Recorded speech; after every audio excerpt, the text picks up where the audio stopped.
your favorite designer is a fraud. Let me give you an example. Last week, there was a viral Twitter post, viral X post, viral right-wing cesspool post that really got my goat, okay? It got my gears turning. It was really interesting. There was, I'm assuming, some sort of designer of some kind or influencer that is making some sort of product. Anyway, she posts a picture of her handbag, and on that handbag are a bunch of charms. I don't know if you keep up with handbag trends, but charms are everything right now. It started with Crocs. People putting little stuff in their Crocs, like my wife does that. She really likes her little Croc charms. But now people do it with bags, because charms and bags is very Y2K. Demna loves doing it at Balenciaga. Now he's at Gucci. Prada, I think, is doing the charms now. So this person, she posted her handbag with her charms on it, and she was like, hey, guess what? I got these new sample charms made from an artist on Etsy. What do you think? Because I'm going to be selling these later. Do you see an issue with this? Because pretty much everyone on the internet did. They saw a bunch of charms that this lady was promoting, but they were not made by the lady. They were made by some artist on Etsy, and surprise, surprise, the lady posting them was not saying who the artist on Etsy was. The madness, right? The disrespect. And here's the problem. Basically, every designer does this, okay? At every single luxury brand, at least any of the ones that you've heard of. The bigger the brand, actually, the more hype it has, the more respected it is, the more likely it is that they do exactly this kind of thing. And in a way, this lady's issue was that she was like, too honest, too upfront, too transparent, okay? If she had said, hey, look, I got new samples of my charms. They're coming in soon. What do you think? Or maybe if she'd been like even more vague and was like, hey, check out these new charms. They're unreleased, but they're on the way. LMK, what you think? And then this thing never would have exited the containment zone that is this person's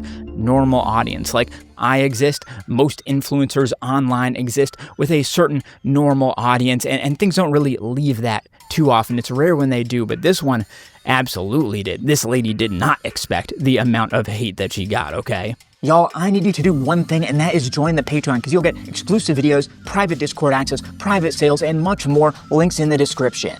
Now here's the weird part. This lady's problem was saying too much.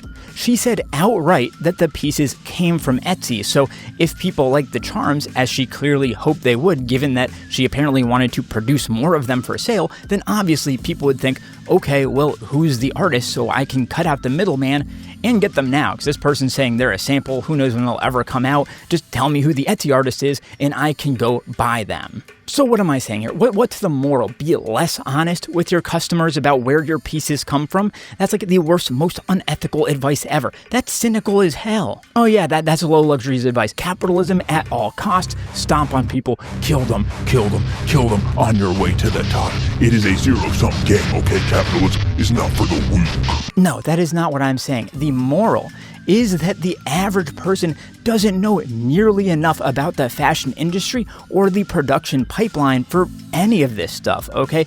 In this particular case with the charms, people found the Etsy artist, and apparently those like exact charms aren't for sale. So all that happened here is an incredibly common process in fashion, maybe the most common. A skilled worker, artist, craftsperson, whatever they were hired to create sample pieces based on specifications given by the designer, okay? And I put designer in quotes because I know a lot of you hearing this will bristle at me calling the charm lady a designer, but that's exactly the problem I'm talking about.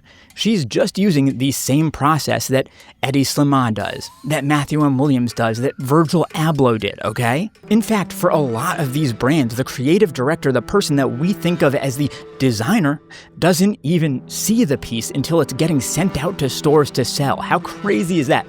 They have teams of people drawing up designs, okay? The designer says yes or no, and then those drawings are sent off to some factory where they make samples, then the samples get approved, and then they go into mass production. And in many cases here, the person that we think of as the artist doesn't actually touch a single part of the creative process around making pieces of fashion. In fact, many of the biggest designers in fashion, the ones that we know most well, maybe the ones that we love the most, they might not even know how to sew. They might not even know how to draw up a pattern.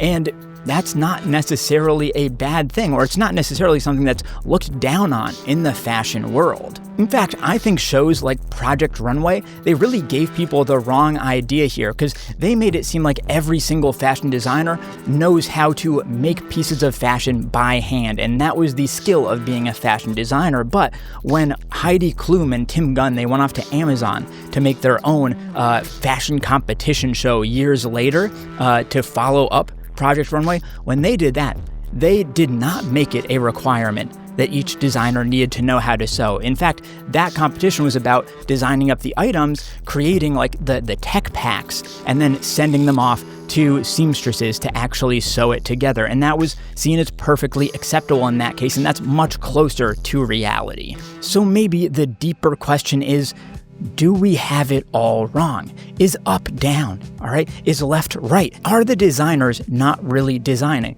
How close is any given fashion designer to the production process of their actual garments? You know, it reminds me of another post I saw, and what is this? Killian shows you his social media doomscroll history day on the Low Luxury channel? No. Anyway, I saw this post, and this time it was in my Discord though. Hashtag join the Low Luxury Patreon gang. Gang, gang, gang, gang, gang, gang. Anyway, someone posted a product listing from this brand or designer called Fujimoto, okay? Now, in this video, I'm not commenting on Fujimoto as a brand, the quality of their designs, the quality of their garments, whatever, I don't know. That's just not in the remit of this video, okay? No, there was one thing about this product listing that really interested me. As you can see, it's a t-shirt of a guy with a hat, and on the hat it's got a gamer word, you know what I mean, okay? We're riding the edge here, X, Edgelord X over here. So, in the description of this piece, it says, made in Portugal, and then, in parentheses, Balenciaga factory. Now, isn't that interesting? I think there are actually a few things to dig into here. First of all, this t-shirt costs $71. Sure, an expensive t-shirt on the scale of t-shirts, but, you know, if it's really made in Balenciaga's factory, then what does that say about Balenciaga's t-shirt quality? What does it say about their pricing? Because they charge like $600 or more for a t-shirt, so I think there's something worthy of some investigation here. I mean, if that's true, then Balenciaga, those profit margins, man, those margins are juicy. Like, that's some I can't believe it's not butter margin right there. And wait, what? Huh?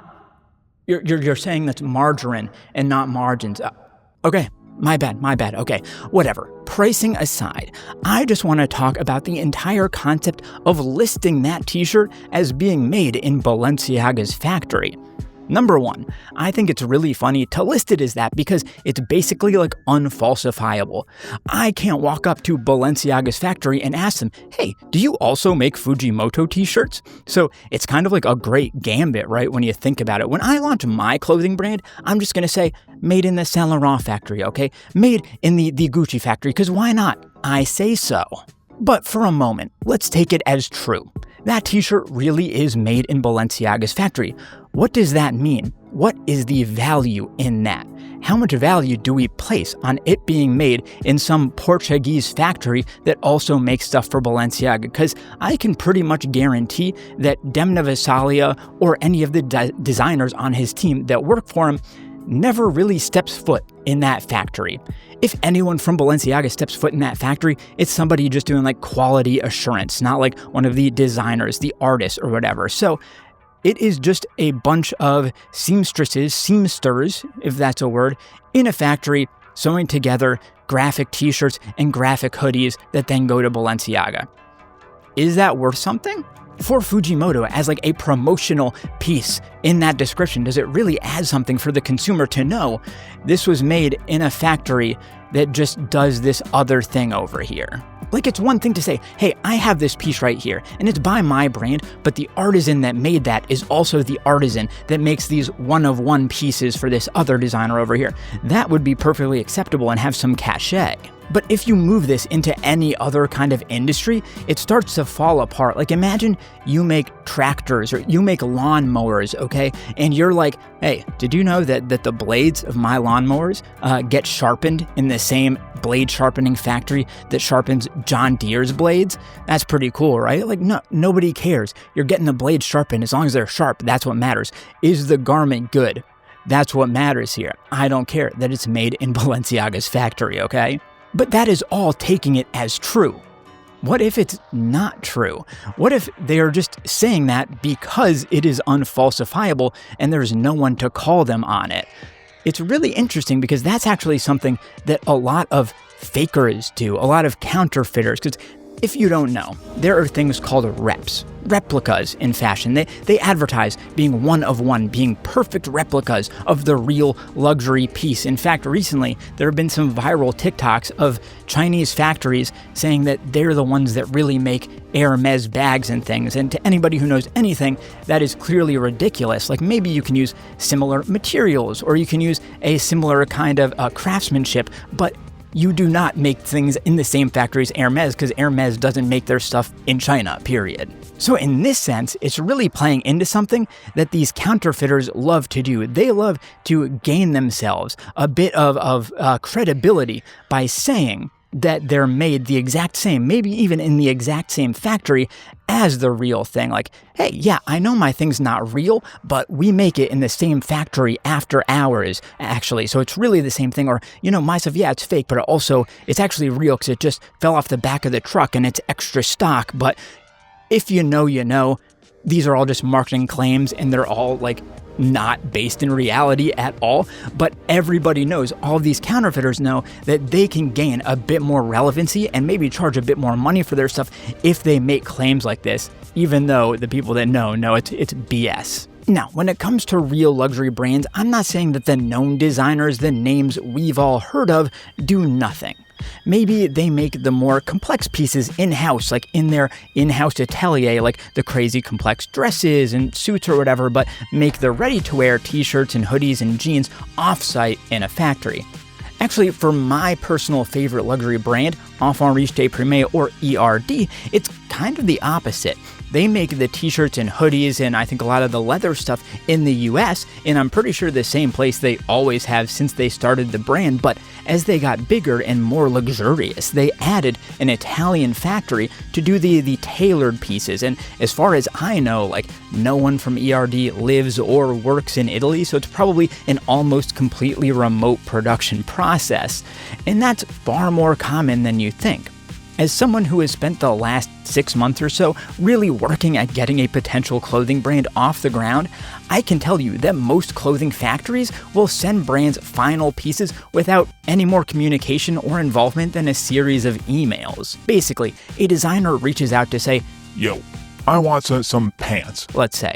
The factory says, Okay, let me see your tech pack. which is basically like the collections of drawings and patterns and measurements that tell the factory how to construct this stuff. The factory looks that over and says, How many pairs you need? the designer says a number, then the factory says a price per unit per pair of pants, and then a few weeks later that designer gets a sample delivered to their doorstep, which they either approve or modify, all leading up to a final produced garment.